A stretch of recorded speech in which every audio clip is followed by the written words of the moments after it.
menutup saluran kerongkongan apabila udara masuk ke dalam saluran pernafasan. Secara struktur faring terbagi menjadi 3 bagian, yaitu nasofaring, orofaring, dan laringofaring. Yang pertama nasofaring. Nasofaring ini adalah bagian paling atas faring yang berada di belakang rongga hidung dan berfungsi sebagai jalur udara yang terbekas. Amandel faring berfungsi untuk menangkap udara yang masuk ke dalam hidung. Pharynx adalah bentuk penghubung antara rongga hidung dan nasofaring. Septum hidung adalah dinding berpisah antara rongga hidung kanan dan kiri. Panjang manotik adalah panjang udara terbesar untuk menghasilkan air liur yang untuk membantu pencernaan. Terus konka nasal inferior. Konka nasal inferior itu adalah lipatan tulang di lipatan tulang hidung yang berfungsi untuk menghangatkan, melembabkan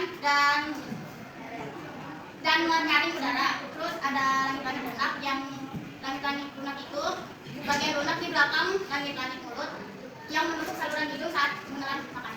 Bagian kedua masuk ke orofaring. Orofaring ini adalah bagian tengah faring yang berada di belakang rongga mulut dan berfungsi sebagai jalur makanan dan udara. Bagian submandibular adalah kelenjar lidah di bawah mulut yang masukkan liur. Anak lidah.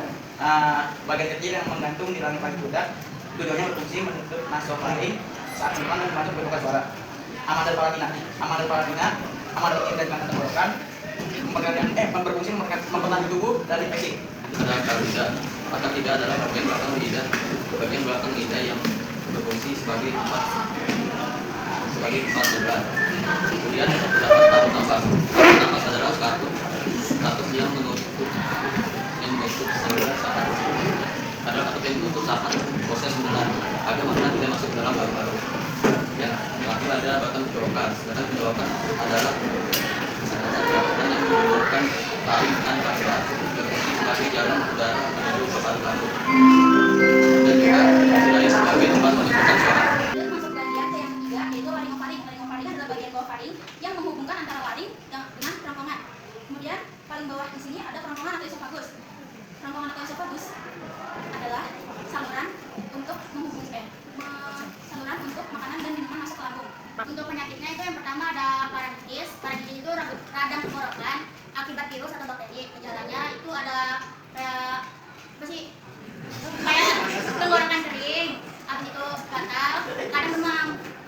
Yang selanjutnya ada penyakit kanker hipofaring. Penyakit kanker hipofaring adalah sebuah gejala panas yang berada di bawah faring. Penyakit ini bisa terkait dengan minuman dan alkohol. Gejalanya itu bisa suara serak lama, terus terdapat benjolan juga di leher sama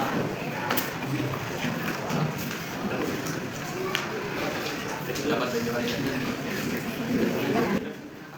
Kesimpulannya, faring adalah persimpangan penting sistem pernapasan dan pencernaan yang terdiri dari nasofaring, orofaring, dan laringofaring yang berperan besar dalam proses pendengaran, pernapasan, mendengar, dan menelan. Ada yang ingin bertanya? Satu. Ya. Izin bertanya, perkenalkan nama saya Gindri dari kelompok 7. Dari kelompok 7 di sini saya ingin bertanya, kira-kira di dalam faring itu apakah dapat terjadi penyumbatan? Kira-kira apa dampaknya bagi tubuh dan juga penyebabnya? Terima kasih. Izin menjawab pertanyaan ini. Penyumbatan itu bisa terjadi kayak apa sih, radang tenggorokan tadi itu yang gatal, terus yang gatal intinya kayak kalian batuk pada kan kayak penyumbatan tuh. Gejalanya tuh kayak udah makan kotor, kayak minum es terus atau makan gitu.